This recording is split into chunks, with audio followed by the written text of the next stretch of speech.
আসসালামু আলাইকুম স্যার। ওয়ালাইকুম সালাম। ঈদ আইয়ে পড়ছে, আমার স্বামী নাই স্যার, আমাকে কিছু সহযোগিতা করেন। আর পারি নে, ঈদ এসে পড়েছে, তোমার সহযোগিতা করতে হবে না? তোমার স্বামী নেই?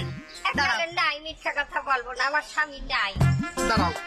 দেলোয়ার, সামনে আসো। ওর নাম দেলোয়ার। ও একখান বিয়ে করেছে, বউ একটা আছে, তাতে সমস্যা নাই। ও 15,000 টাকা বেতন পাই। তুমি ওরা বিয়ে করো, তোমার আর খয়রাত করে খাওয়া লাগবে না বাবা। আমি ওনার বিয়ে করবো কিসের জন্যে? আহা, তা তোমারে আমি তো ভালো বুদ্ধি দিছি। ওরে বিয়ে করলি তোমার আর খয়রাত করে খাওয়া লাগবে না। 15,000 টাকায় ও দুধে বউ চালাতে পারবে। আর মেজাজটা গরম হয় না, আমি চাই সাহায্য, আমার দিতে চাই বিয়া। আমার স্বামী আছে না?